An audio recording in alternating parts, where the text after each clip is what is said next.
So ఆంధ్రాలో next elections రాబోతున్నాయి కదా, ఏ ప్రభుత్వం వస్తే బాగుంటుంది? ఆంధ్రాలో అయితే నెక్స్ట్ ఇప్పుడున్న ప్రభుత్వం కాకుండా వేరే ప్రభుత్వం వచ్చినా హ్యాపీ. ఎందుకని ఇప్పుడున్న ప్రభుత్వం వద్దనుకుంటున్నారు? ఎందుకంటే ఇప్పుడున్న ప్రభుత్వంతో సాటిస్ఫాక్షన్ లేదు జనాలకి, కానీ అన్ని వర్గాల వాళ్ళకి ప్రస్తుతానికి అయితే సాటిస్ఫాక్షన్ లేదు. ఇంకోటి ఏంటంటే అభివృద్ధి లేదు, జాబ్స్ లేవు, చాలా కొరతలు ఉన్నాయి, రోడ్స్ పడట్లేదు, పైగా అప్పులు. ప్రతి ఒక్కళ్ళ పైన ఇంచుమించుగా ₹1,00,000 దాకా తల మీద భారం ఉంది. అందుకనే ఈ ప్రభుత్వం రాకపోతే మంచిదని కోరుకుంటున్నాను. ఈ సంక్షేమ పథకాలు అనేవి ఎలా ఉన్నాయంటారు? సంక్షేమ పథకాలు కొంతవరకు బెస్టే, కానీ దాంట్లో లోటుపాట్లు చాలా ఉన్నాయి. ఆ లోటుపాట్లు సవరించుకోకపోగా దాన్ని అలాగే అమలుపరచడం జనాలపైన భారం పడుతుంది.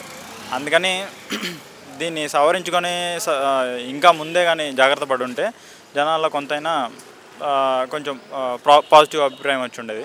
కానీ ఇలాగే కంటిన్యూ చేయబట్టి చాలామంది వ్యతిరేకంగా మారడం, అలా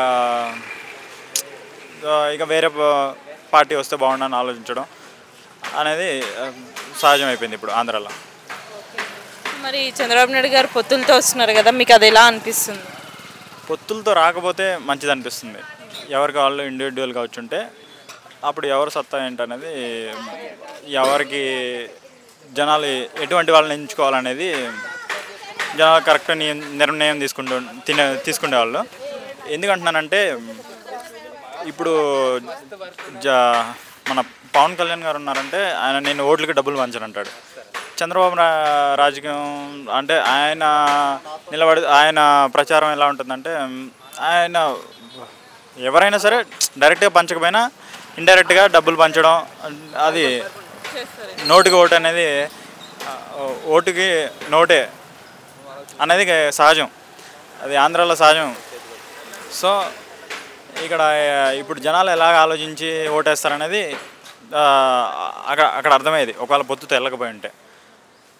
సో వెళ్ళకపోవడం అనేది ఒక మంచి అభిప్రాయం అని నేను ఆలోచిస్తాను. సో జగన్ వాళ్ళ సొంత సిస్టరే జగన్పై చాలా విమర్శలు చేస్తుంది కదా, దానిపై మీ అభిప్రాయం? ఆమె ఎన్ని విమర్శలు చేసినా ఆల్రెడీ నెగిటివ్ అభిప్రాయం వచ్చింది. ఆమెను ఎప్పుడైతే పక్కకు పెట్టేసి ఇలా రాజకీయం స్టార్ట్ చేశారో అప్పుడే ఆయన పైన నెగిటివ్ అభిప్రాయం వచ్చేసింది. కానీ ఇక ఆమె ఎంత చెప్పినా ఎవరు ఎన్ని చేసినా జనాల అభిప్రాయాన్ని బట్టే ఇక వాళ్ళ ఓటు వాళ్ళు నిర్ణయించుకుంటారు. మరి ఒక మాటలో ఏపీకి నెక్స్ట్ సీఎం నేనైతే చంద్రబాబు నాయుడు గారు వస్తారనుకుంటున్నాను.